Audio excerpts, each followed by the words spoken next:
Monsieur le Président, chers collègues, par ce rapport, vous nous demandez d'approuver le bilan de la concertation concernant le projet de voie de liaison Nord-Bézélec, donc entre l'échangeur de Kergaradec à Gouesnou et puis le giratoire du Spernote à Brest.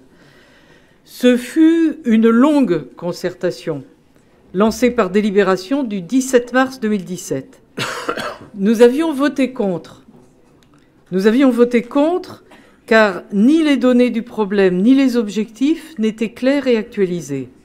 En 2017, chacun savait que l'INSEE allait actualiser dans le cadre de l'enquête ménage l'observation des déplacements, alors que les précédentes données dataient de 2008.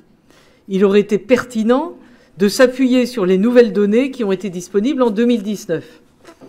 Beaucoup d'éléments étaient venus modifier les comportements en termes de déplacement et d'autres initiatives auraient pu être prises pour réduire les déplacements contraints. Vous m'avez déjà entendu que nous l'avons proposé à maintes reprises, la coordination et l'impulsion de plans de déplacement d'employeurs qui permettent d'encourager le télétravail en conventionnant avec des tiers-lieux, d'aider au covoiturage, de favoriser les modes actifs. On peut aussi travailler sur le décalage des horaires d'embauche, etc., etc. Ces orientations permettraient d'éviter des investissements lourds, tant en routier qu'en transport en commun. Alors, parce qu'effectivement, nous pensons bien que l'action publique est là pour répondre à des besoins validés. Et nous l'avons toujours dit, s'agissant de la défense de la vallée du Restic, nous l'avons défendu lors du précédent mandat, mais nous avions bien dit aux responsables de l'association que s'il y avait un intérêt général supérieur, quitte à porter un petit peu atteinte à la biodiversité, nous irions dans le sens de l'intérêt général supérieur. Mais en l'occurrence, ce qui nous apparaissait, c'est que les solutions qui étaient mises sur la table ne répondaient pas aux besoins de déplacement qui pouvaient trouver une réponse autrement. Besoins de déplacement que vous avez d'ailleurs aggravés. Parce que si on a été contre Messiwal, c'était bien sûr à cause d'un certain étalement et puis un nombre, disons, plus tout à fait à taille humaine de cette extension d'habitat, mais c'est aussi parce que ça engendrait des nouveaux, c'était un nouveau vecteur de déplacement qui allait venir sur des zones déjà encombrées, sans qu'il y ait de solution, et qu'il n'y en ait toujours pas. Et si vous regardez à Messiwal, vous voyez devant chacune des maisons, il y a plusieurs voitures, hein. Et vous n'avez qu'une ligne de bus qui est en tangentielle. Donc, quand on crée des extensions urbaines, encore faut-il penser à tout ça. Et c'est vrai que désencombrer par le routier ce secteur-là, c'est pas commode. Donc, nous, à l'époque, le seul investissement que nous avions préconisé, c'était le doublement du pont de la Villeneuve pour fluidifier et sécuriser l'accès au CHRU.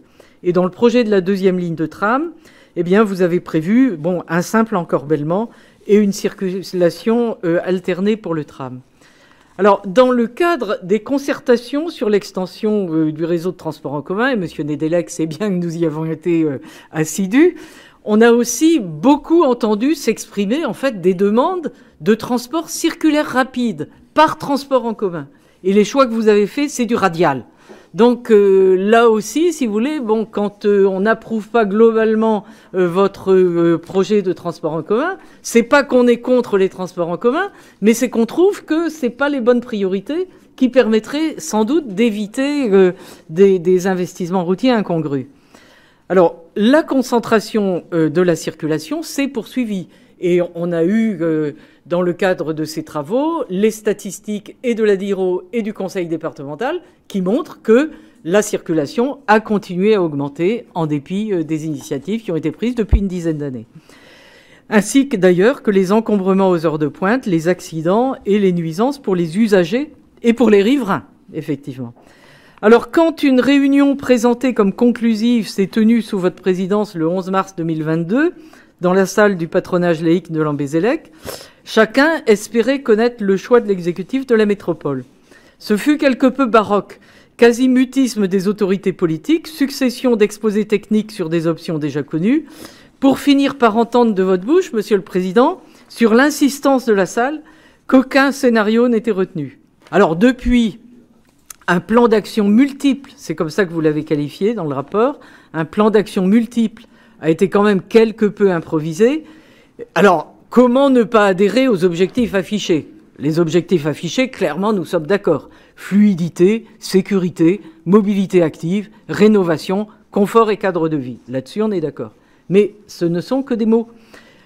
Après, au-delà de quelques aménagements prioritaires propres à la métropole réalisables à échéance 2023-2025, ça c'est des petites améliorations sans doute, on n'est pas contre, hein, mais l'essentiel est ailleurs. Alors c'est renvoyé à un partenariat avec l'État, la région, le département, pour un investissement de 20 millions dans le cadre d'un plan d'action à plus long terme. Pour nous, ça ne répond pas à la situation et nous votons contre ce rapport.